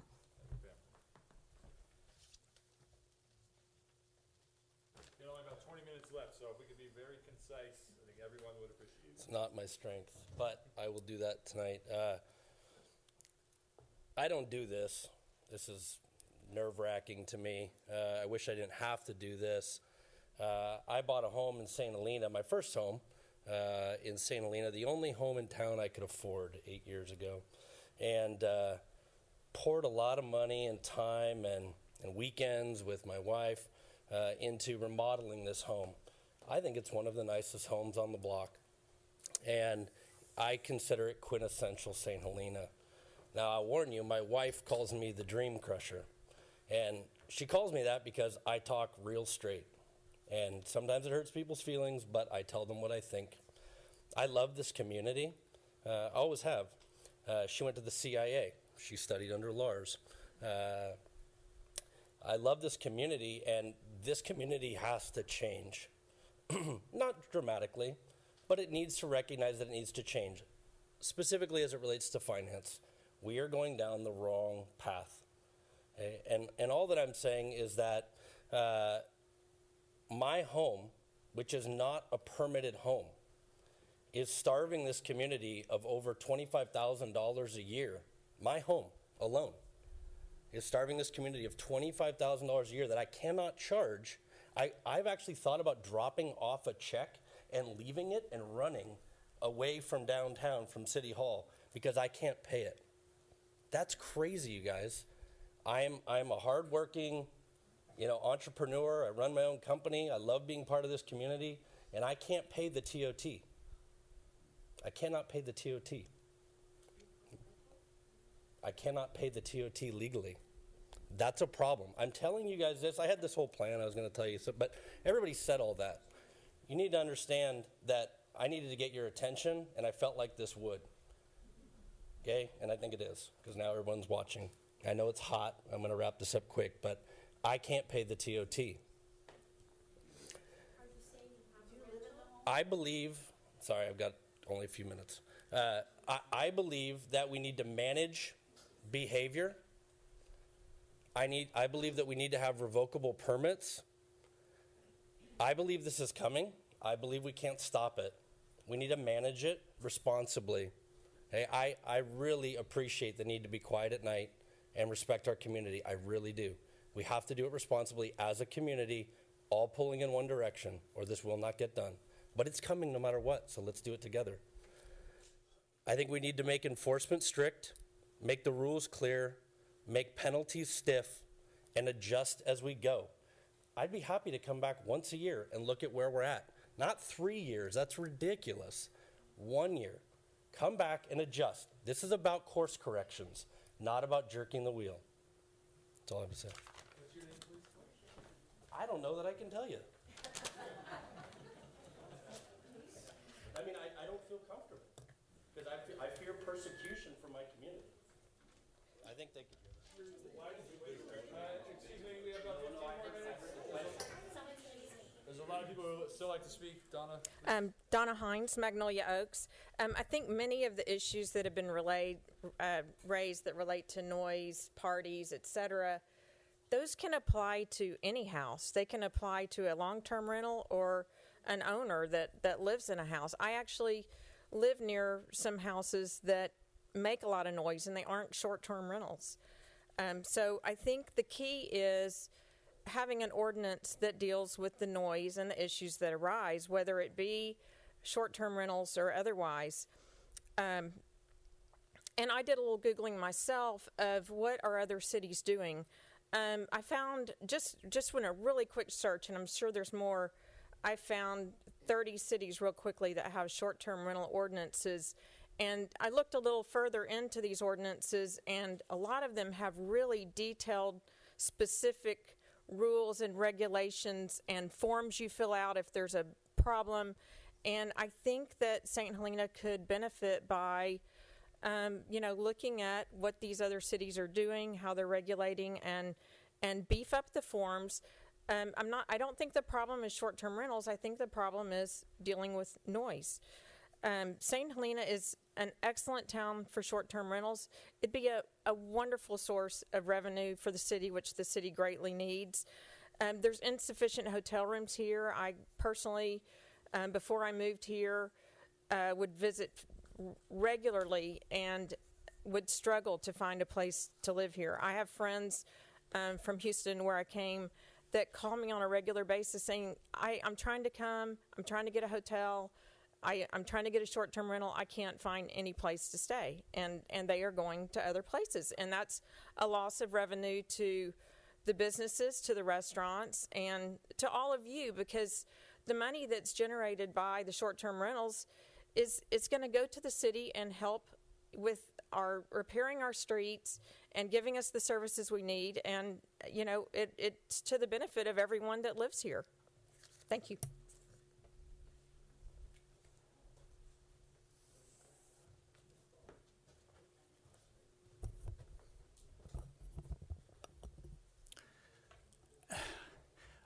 My name is Tyler Johnson. I live at 1450. I own a house at 1450 Stockton. We were denied a rental permit, short-term rental permit. We've rented the house occasionally to 30-day renters. 2 of those 30-day renters actually went on to buy houses in St. Helena, so I guess they enjoyed the experience. We spend a ton of time in the house ourselves, and occasionally we have friends in the house. When we applied for the short-term permit, I guess I didn't really study the permit. We talked to the Planning Commission about it. I assumed that it wasn't a privilege that we could just do anything we wanted to with. I assumed that it was the kind of permit where we needed to behave to maintain that permit.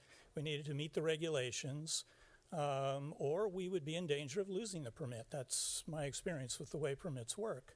And so a lot of this, of like people saying that, well, if they get a permit, then this is going to go on for 2 years, and it seems like a fairly simple thing for a city that already has this kind of public forum and a lot of people in place to adjudicate complaints if there are, and if those go the wrong way, then the permit is voided or you lose the permit.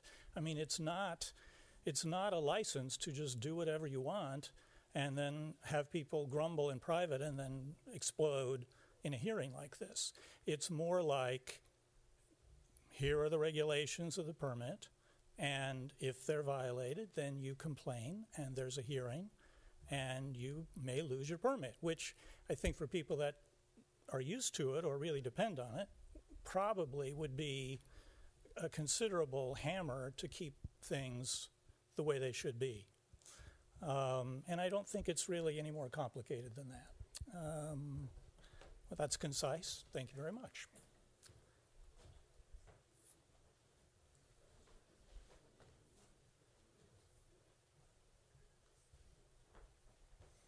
Hi, Ethan Brown, 489 Fulton Lane. I'm a permit holder, and I'd like to start with a very brief letter from my next door neighbors, who are also permit holders, David and Kathy Brote-Markle. We're writing in support of the short-term rental ordinance. Current permit holders in full compliance who have had no opposition should not be penalized for the transgressions of others.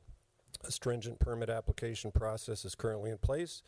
A permit renewal process which would allow any new opposition to be addressed would mitigate future problems.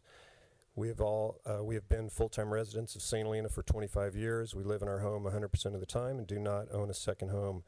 We raised our children here and are active community members. Now that we are retired, we have the opportunity to travel more often. For security reasons, we prefer our home to be occupied while we are away. Having a short-term rental permit has allowed us to occasionally rent our home while we are away and thus keep the house occupied. We live down a country lane and all residents have ample space surrounding their properties. We have the support of our neighbors and have had no issues, opposition, or complaints of any kind. It has been a win-win situation for us, our visitors, and the city of St. Helena, which benefits from the TOT we pay. We urge the council to uphold the short-term rental ordinance for permit holders who are in full compliance. Energy should be spent on preventing homeowners from renting their homes for short terms without permits. So, as I said, the Brote-Markles are my next door neighbors. We both have permits. I would characterize both of our rentals as occasional. I would describe my awareness of their rentals as occasional as well. I occasionally see a different car in their driveway. I occasionally hear some conversation over the fence next door. As Connie noted, perhaps we're geographically advantaged being down a country lane with some more space in between the homes, and I guess I can't speak for all the permit holders because apparently we do have some bad apples, but I think probably most of us are empathetic to the very valid concerns expressed here tonight. It's humbling to stand up here and defend something when, so many people that I have a lot of respect for up here articulating very valid concerns. Connie in particular, going so far as to do a poll and present to the planners, some specific concerns, and I point out to the staff, it's not just as you evaluate renewals and so forth. It's not just about calls to the police. It's about these other intangible and tangible concerns that the residents bring up.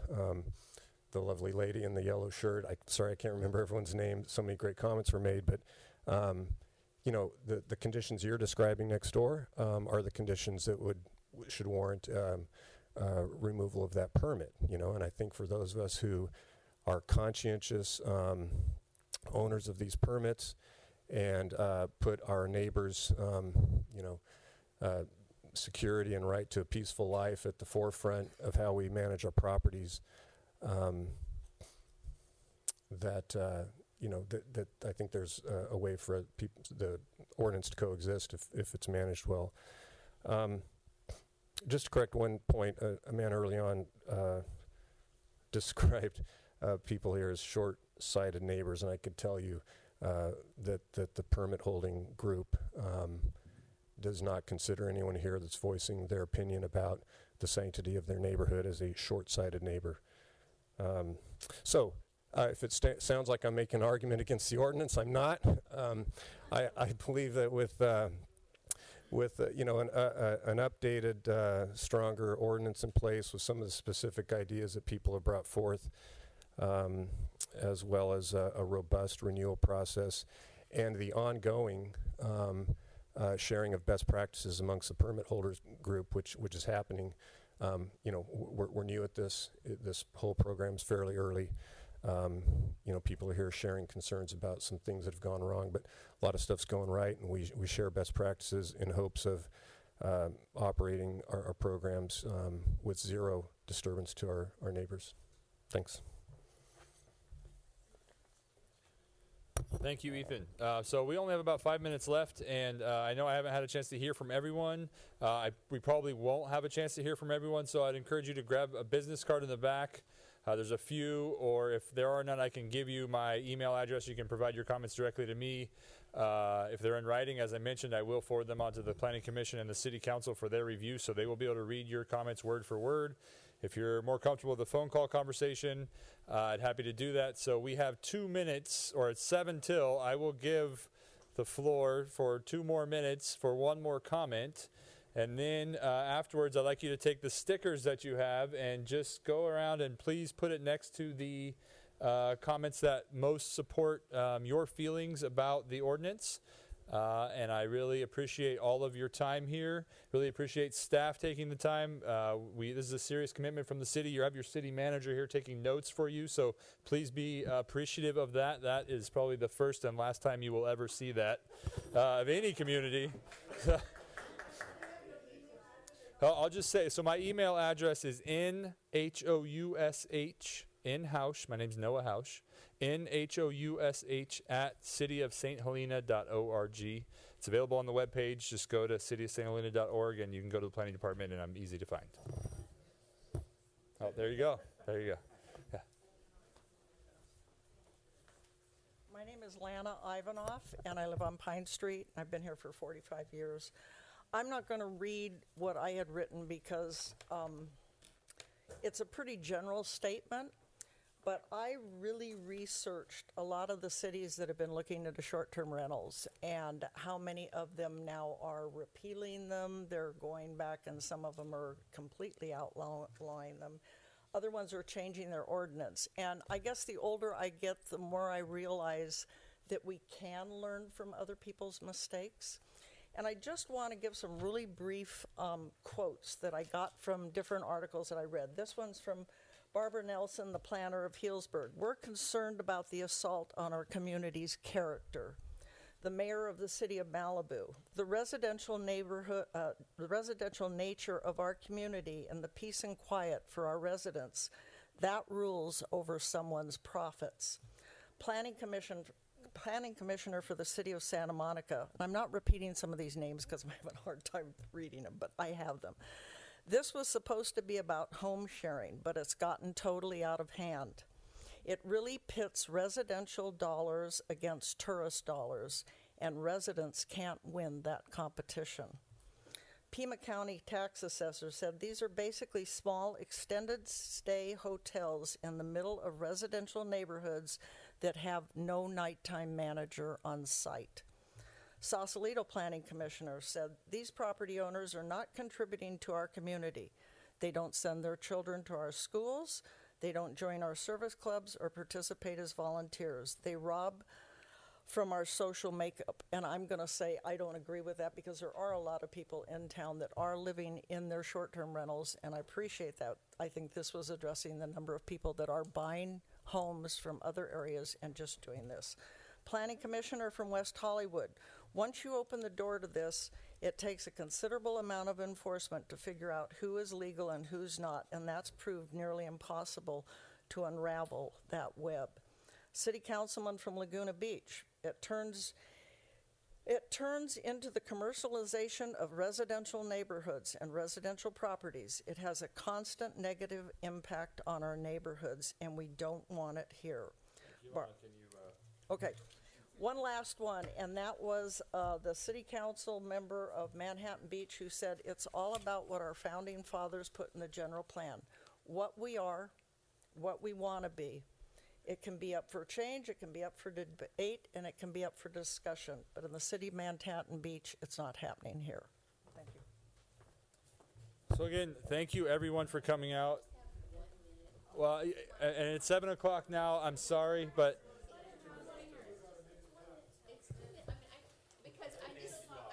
my name is Nancy Parrish Brandel, and I also am a resident of St. Helena. I support some of the, and would say the same things again, but I won't, some of the things that Connie and Larry and Pam said. But what I'm really motivated me to get up here is that we're doing this kind of voting thing. First of all, the people in the back of the room didn't even get stickers. They have not gone around. So, but then the voting thing that I want to know is, I just want to say is because you're asking for specifics.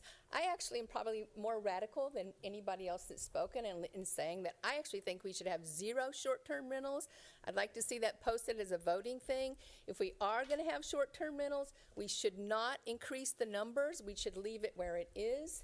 And certainly enforcement of the existing ordinance and beefing it up would be another thing, but that's been said. But I'd like to know, we're talking about numbers. If we're going to have an ordinance at all, what do we want? Do we want none? Do we want it the same? I'm saying none, but yeah.